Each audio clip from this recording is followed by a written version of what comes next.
All right.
Thursday before lecture, different set boxes.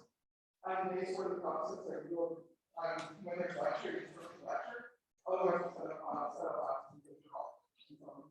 There. Just a couple of problem set, points.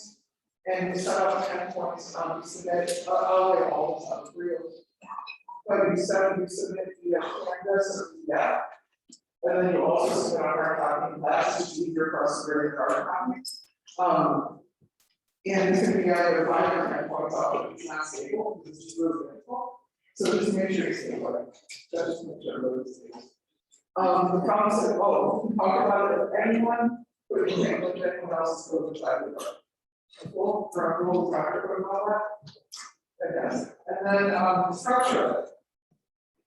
The first we're still working on. We have the structure in place, we're still working on that questions and wording.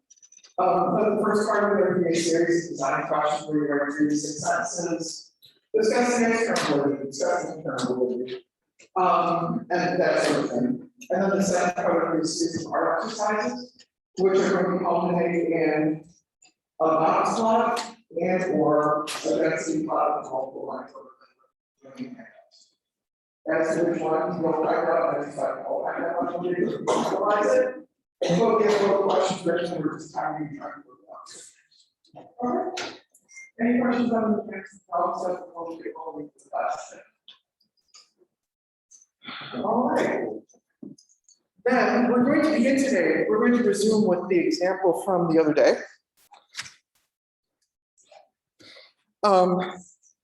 Measuring the effects of the minimum wage. We talked about the design of the study, what we might consider when putting the study together, like when assessing the study. We discussed that in class a little bit, and now I just want to talk about the results. Refresh. The study looked at a natural experiment done on the New Jersey, Pennsylvania border. In 1992, New Jersey raised its minimum wage from $4.25 an hour to $5.05 an hour. Pennsylvania kept it at $4.25. Right. So what we're going to do is we're going to get the difference in difference estimates. If not we first, the first round, and we're going to do so. And what we're going to do is ask the following. Was the shift in employment on the New Jersey side different than the shift in employment on the Pennsylvania side? So we're going to do the before and after, we're going to do after and before New Jersey. And then compare that to after minus before Pennsylvania. The outcome of the study was measured in several ways, but one we're looking at is just that it's surveys of restaurants on the mountain and all over. And it just has how many employees you have. Okay, so these are just employee surveys. And the point of the particular point of what I'm about to present is to show you how the results we can do. You go back to the paper, those the original paper, which is really wonderful. There were regression tables of coefficients and aspects, and they showed things that actually read that part of the paper. Right now, you will like those stuff. They don't actually read those parts of the paper in your sense. Sort of, and we might try to see these answer down.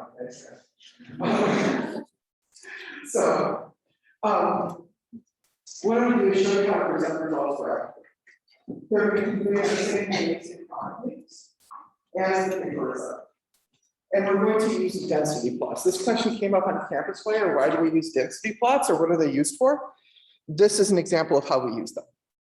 Okay.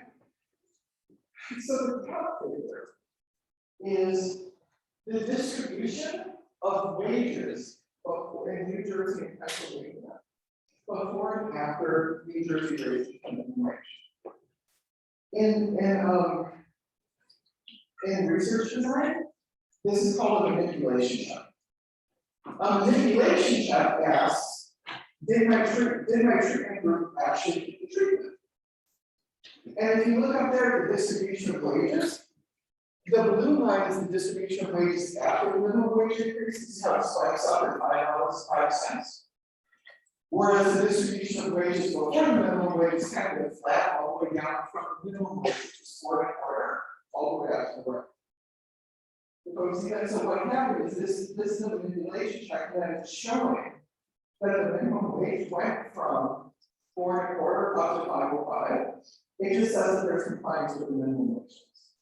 So there was in fact a treatment.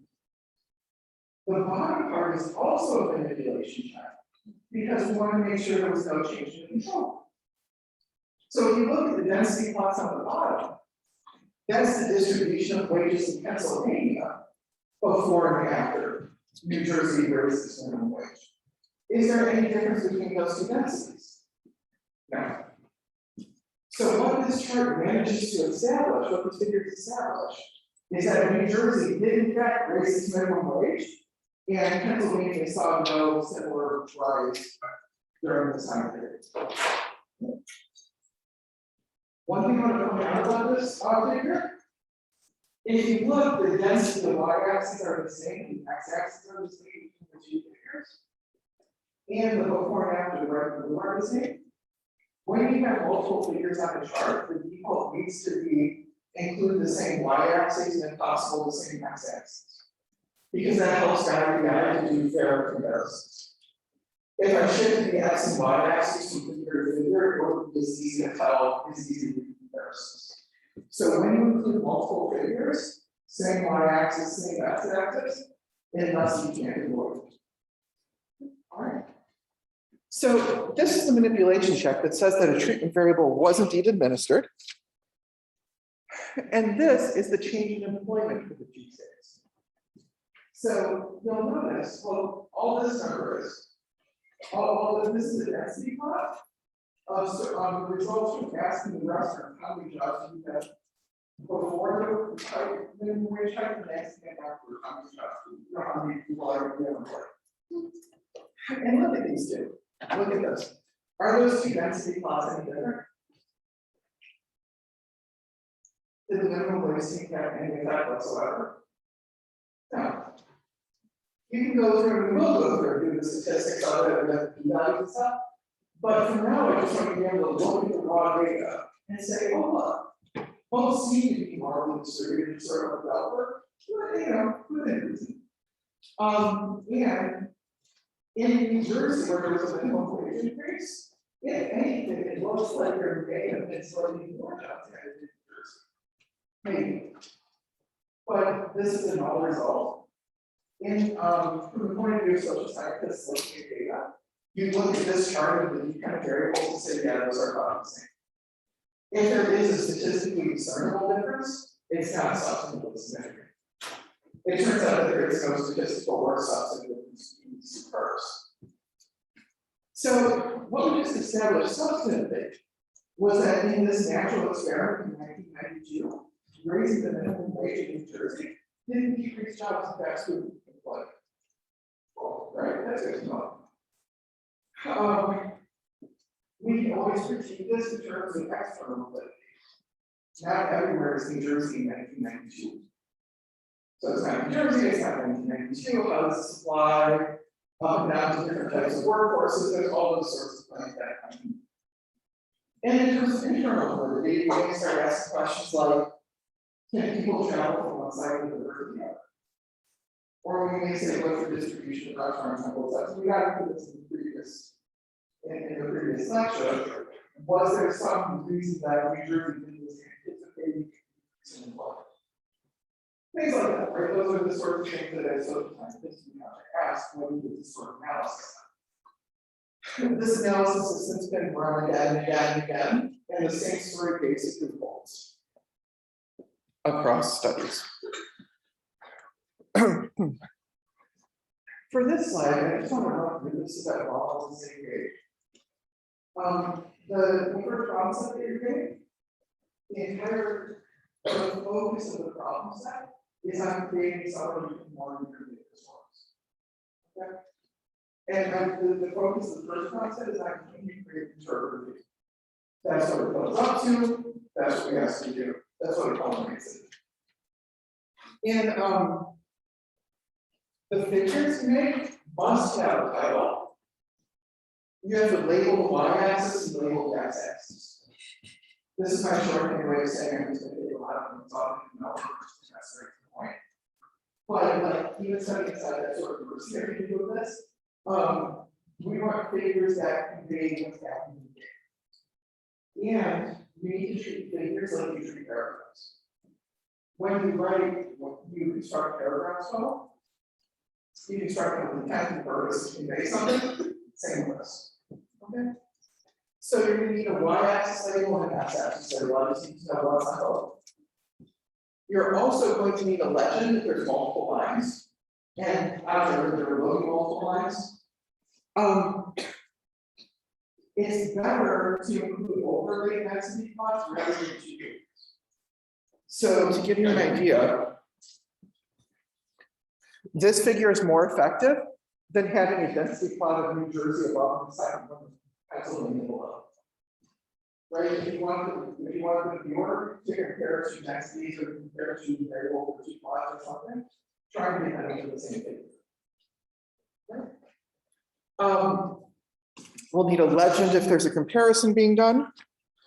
Oh, also a thing about legends and titles, I've discovered folks struggle with this right at the beginning. You don't want to put New Jersey and Pennsylvania in the legend because it just makes it, takes up the whole graph. Okay, it's okay to abbreviate. Similarly with titles, they should fit comfortably on the top line. Titles should not be multiple lines. You don't have to convey every detail of the figure, just enough so that in context we can read it.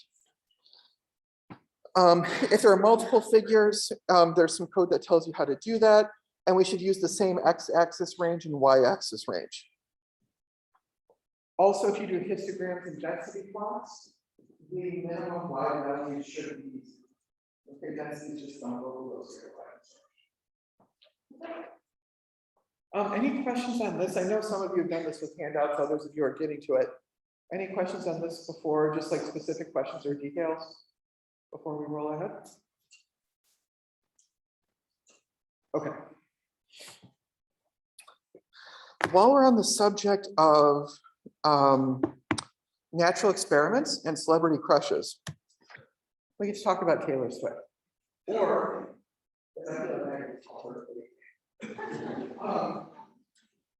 she's a musician that wants over. She's been a popular musician for 15 years now, and she hasn't had the best luck. First there was joking on this. That was so Taylor Lautner came along, and that was okay, but I think that was a good amount of people wasn't ready for it. After that came John Mayer, who was like, he's not the mayor. Jake Gyllenhaal, she wanted to try to overtime, I don't think they're arguing in that case. Calvin Harris happened for a long time, that comments. Then Tom Hiddleston. I didn't see how it was weird about that right? But since 2016, she's been dating Joe Palmer. And it's the first time she's dating someone, I think, for her and not for us. And I applaud her for that. So, thank you.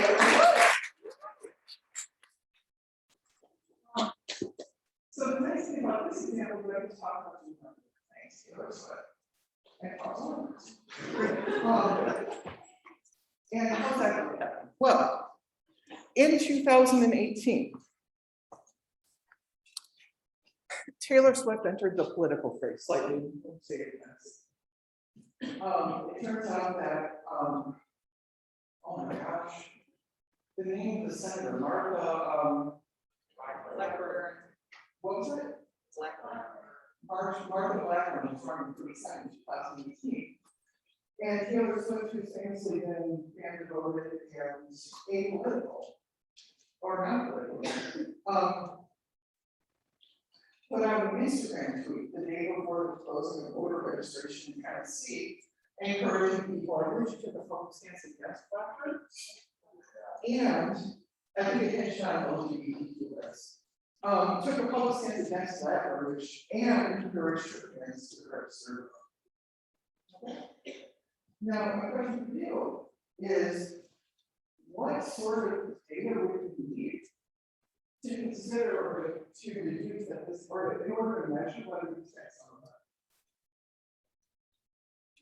on what sort of observable implications do we want to see or test to see if Taylor Swift, KK's exhortations to get people out to vote had something else?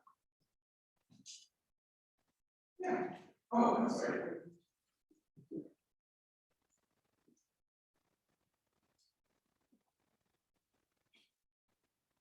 What? What's that?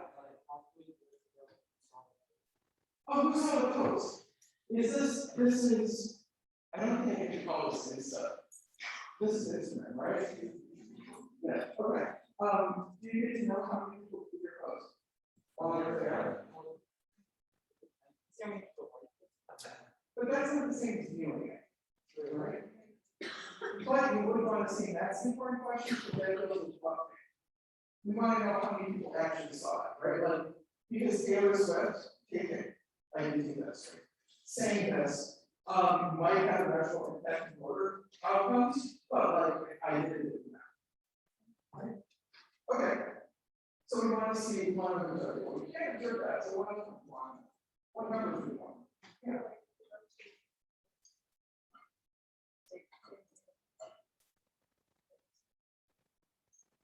So we want to look at registration numbers, right? What is the news? And the city can use this work at like grad students just to meet leaders and have fun with this or how they when the city use it, turns out that after she did this, voter registration went up. Right, the number of voters because she did it the day before the registrations were due. But voter registrations always go up on the day voter registrations are due. So what sorts of comparisons would we make? Yeah. No, please.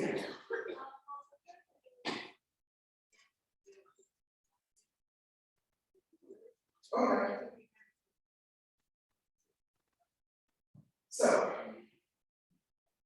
So I'm going to take that again. It doesn't come across anyone here to look at.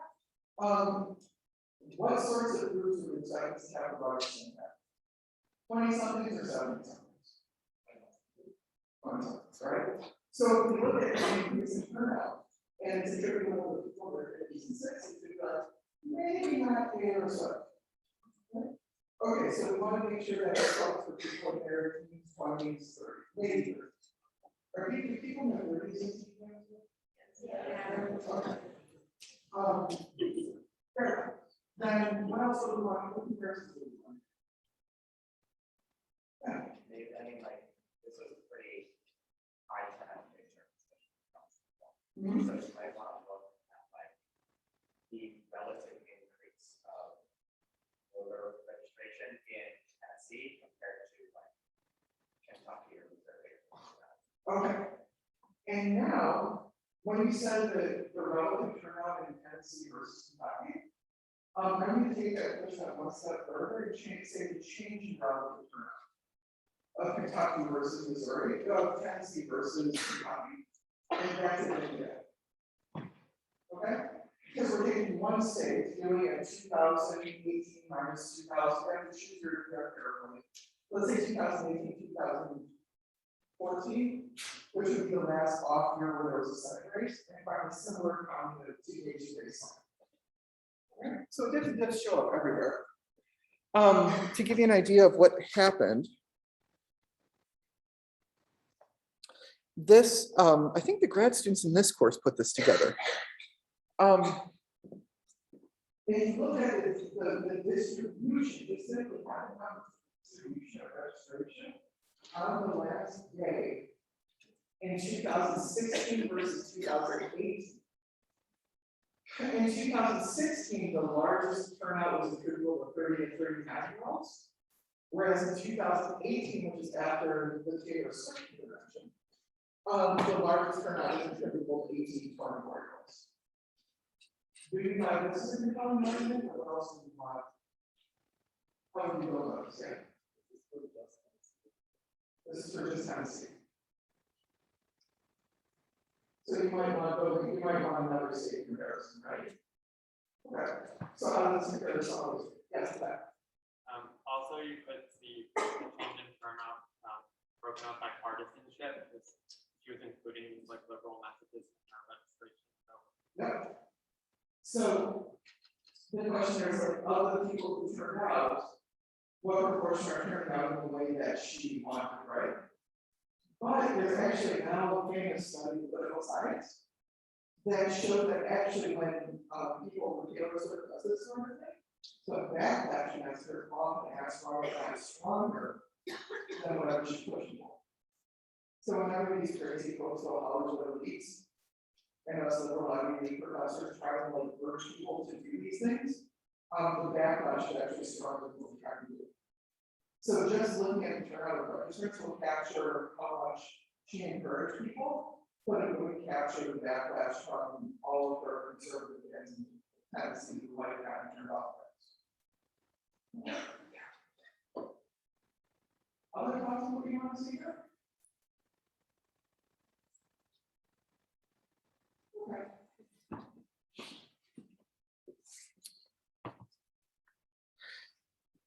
Moving along. Today we started talking about measures of central. So up to this point, we were talking about the entire density of histograms of summarized data.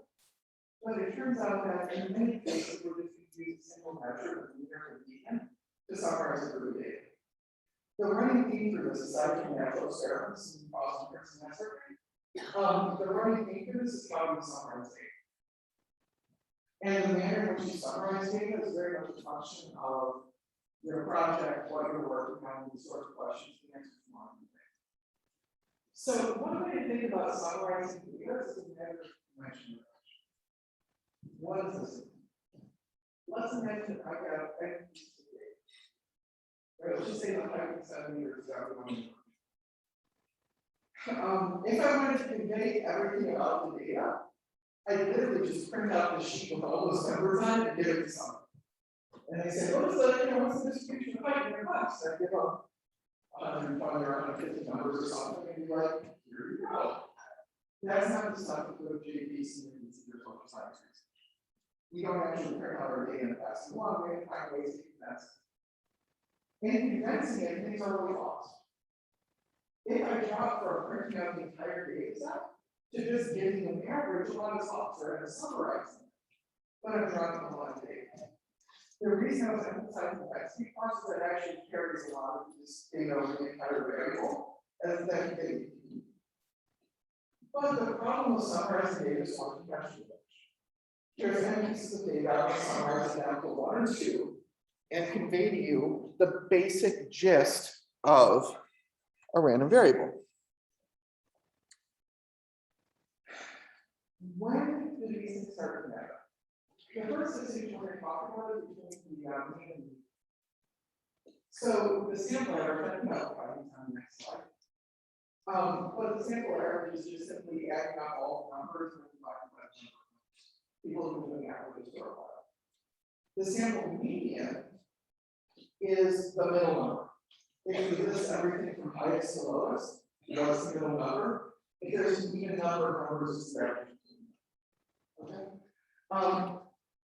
The reason I'm bringing this up is those two numbers can diverge in right skewed data, which is the example up here, which is data commonly encountered in social sciences. And we'll talk about how we handle right skewed data. So take a look at this. These are 11 observations that are right speed. What does right speed mean? It means some data. Most data are pretty small, but it's more good. And for various reasons, and this has been theorized both formally and mathematically in terms of probability models, a large number of social data follow this phenomenon. If you look at firm size, some firms, most firms are kind of small, and a few are huge. If you look at the distribution of income or wealth, it looks like this. Most people are bunched up towards a reasonable number, and then some people are just in its close. And a lot of different social scientific populations, GDP per capita, firm size, employee numbers, follow this trend, right? And the probability here is not bad. Let's go to the next slide.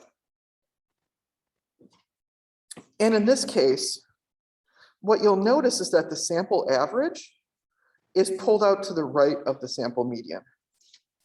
So this is the definition of the two words that we had on the previous slide. The sample average just involves adding the numbers and dividing by the number of numbers. The sample median, and it's hard to understand the summation notation. The sample median is the middle number, or it's the average of four numbers. When you see, I don't need to do it too much, but when you see x subscripted by parentheses, that's an order statistic. So x of 1 is the largest value. X of 2 is the next largest value. When it's in parentheses, it's telling you that it's important. So in this case, it's all right.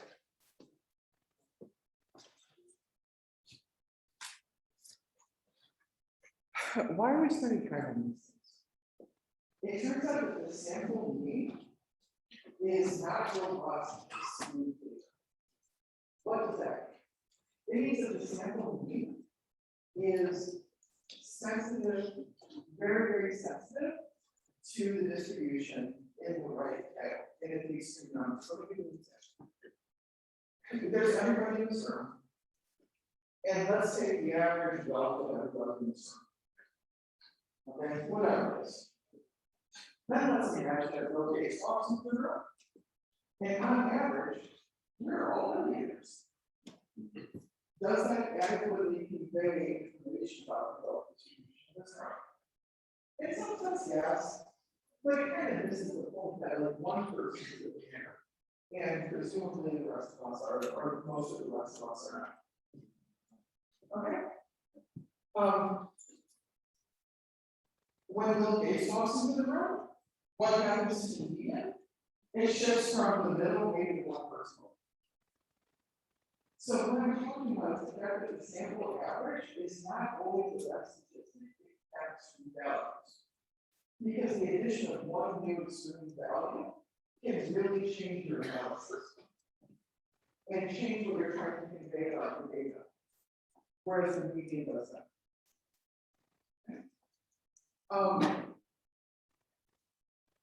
A statistic is robust to outliers if adding an extreme value doesn't make the statistic change too much.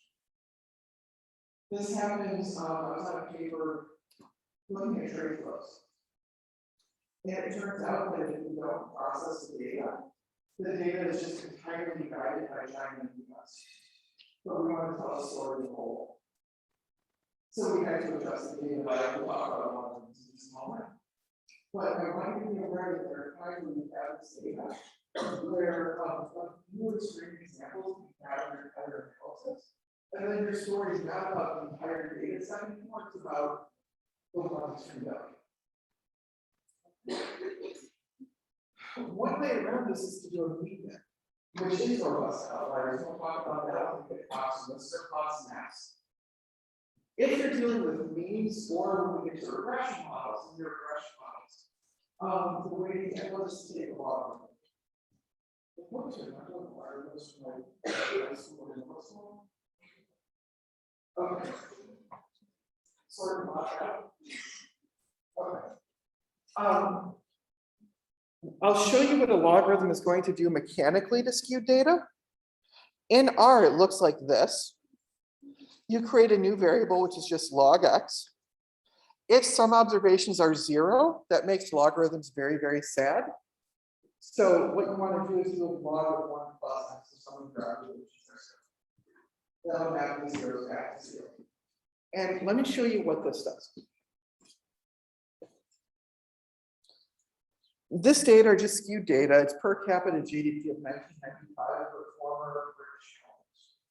Okay, we'll talk about this data later. I put this like that, which is data that I haven't had that was very skewed. So when we do GDP per capita, you'll notice that some of the most of the former colonies have GDP per capita somewhere from $0 to $5,000.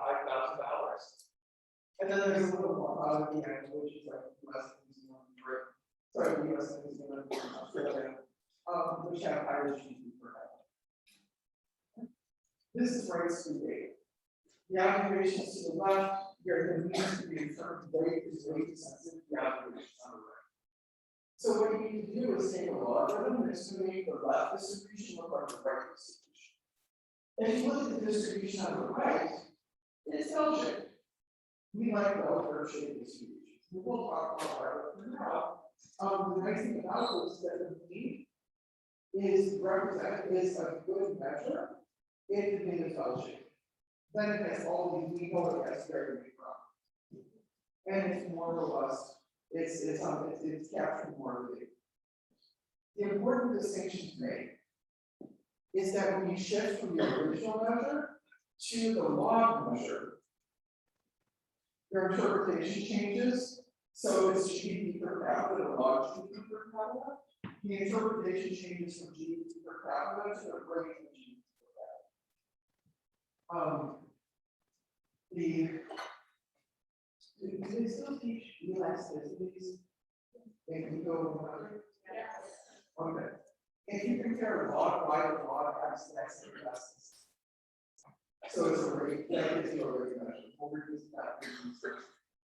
I do call myself being mystified by elasticity for the longest time. So we might do this down here. But what logarithms do is they leave our data better distributed such that the mean is a better measure of what's happening.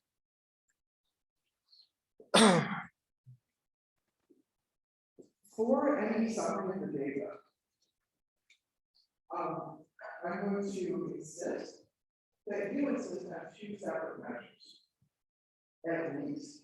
Sometimes you get more, but at least when you say something about some data, you need to convey 2 pieces of information.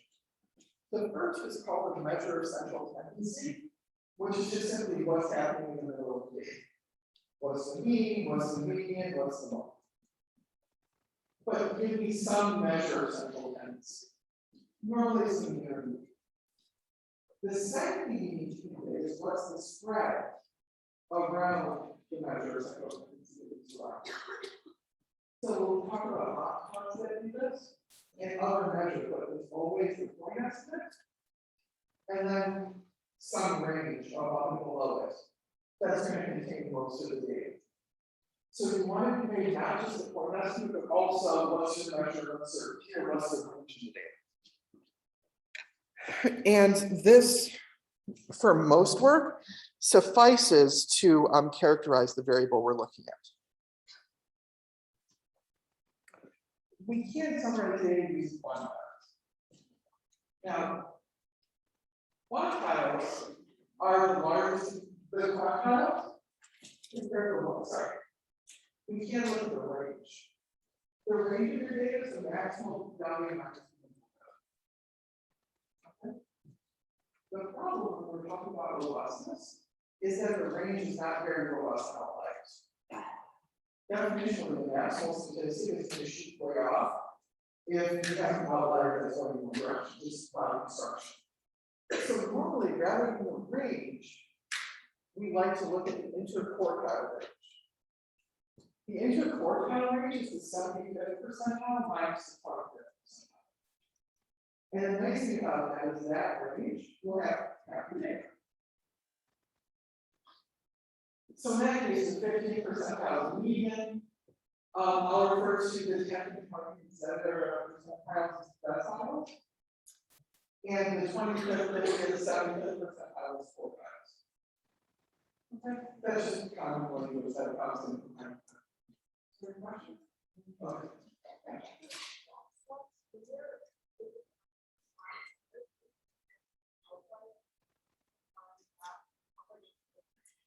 So the criteria, the question about somebody, I think that's the next slide or the one after. I'm sure we'll look at that slide. Okay.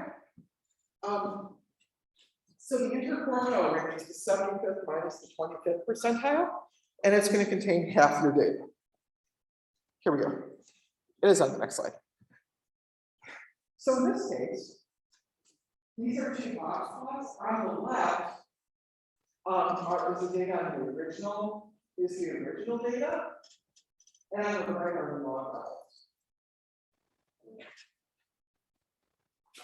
And what you'll notice is the screen. Well, let's take a look at the box plots are saying. So the big line is the median. That's the measure of central tendency that's being used. The median means that half the data is above that value and half the data is below that value. So looking at the left-hand side for former British colonies, a lot of the data is between 3,000 and 0. That's where half the data is. The other half is about 3,000, but it spreads upwards. The upper quartile, the lower quartile are box. So that's the 75th and 25th percentile. So it carries, so it says that half the data falls in the box. The whiskers, the dashed line is 1.5 times the interquartile range, above and below the median, except it stops at the range of the data. So it goes up to either the maximum data point or 1.5 times the interquartile range above. And then the outliers are 1.5 IQRs. They're outside the whiskers. Where do these decisions come from? There was a statistician there who tried to nail these decisions. And decided to construct this block of the information. Rather, these things for display data. And this is something that's really important. Right? How do we present data? From my own experience in different papers, I found box plots, just the box plots of this group versus that group, to be an awfully compelling way to present data. Because we'll do it in the problem set for a treatment group and control groups and treatment. And it doesn't just say here's the average of these groups, but it also gives you an idea of the spread of what's happening. All right. So you'll do that for the next problem set. The last topics for today. Any questions on box and whisker plots? They're really nice. It's in, is it in this week's handout or are you doing it this week in Precept? It's in next week's handout. Okay. There's a box plot command in R that handles everything. Any questions in this before we move along? You're going to find that a figure of multiple box plots is just very effective at conveying data and conveying points quickly. Next, we're going to switch gears to this moment. And rather than looking at the interquartile operation, we start with the variance. The variance is a measure of how far the data is spread. We'll talk about how to construct it. It's constructed actually differently than the IQR. The interquartile range says give me the number of the 75th and the third quartile and the 7th quartile. That has half the data. The variance is going to ask on average how far is any given point from the So let's look at this for 8%. The first one says how far is 1 point from the mean. Well, you might want to say, well, how far is 1 point from the mean as being xi minus x bar. X bar is the simple mean, xi is a generic point. And you might want to make it xi minus x bar, but distances have to be positive, so we're going to square. So xi minus x bar squared is going to be how far a point is from the mean. Some folks, the question comes up at times, why use a square instead of an absolute value? And for folks who have done 103, 104, that 104, 104 again, it's because this is differential. There's not over quantity of business. And that's just going to make it easier to the absolute value, which is the hard to do. So we're going to stick with this now. And we're going to ask, well, the sample variance is a measure of how far all the points are from the.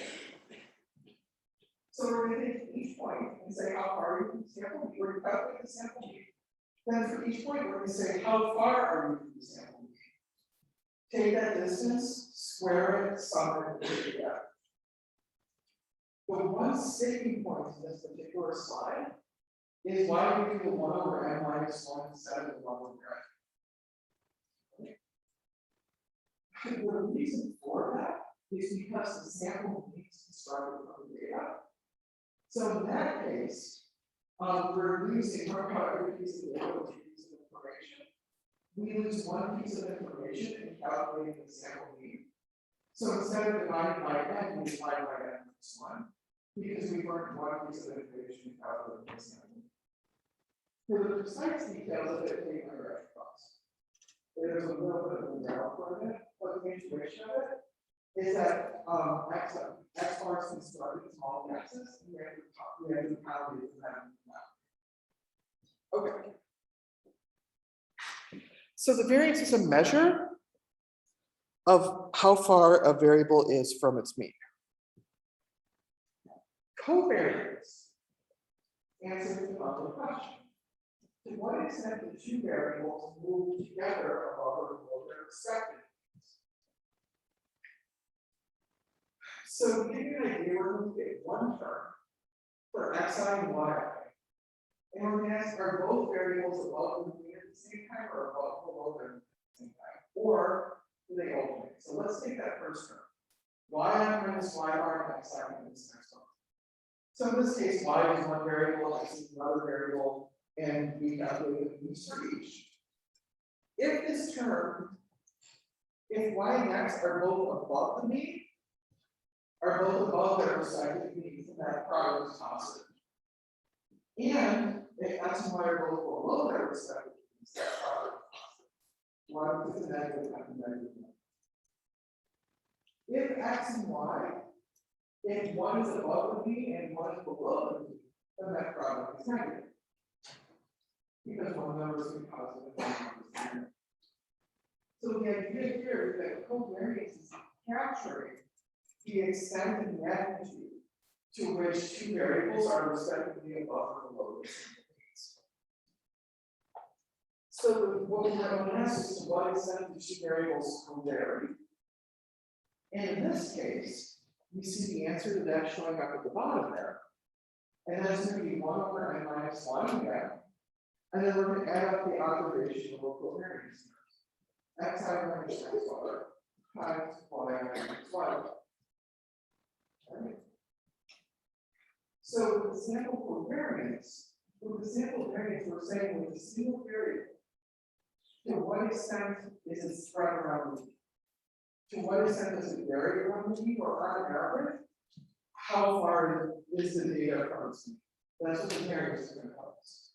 The covariance is going to take two variables, and it's going to say to what extent are they above the mean on average or below the mean on average. We're going to wrap this up and watch it. Let's hope this one that's out of the other, so I have to today.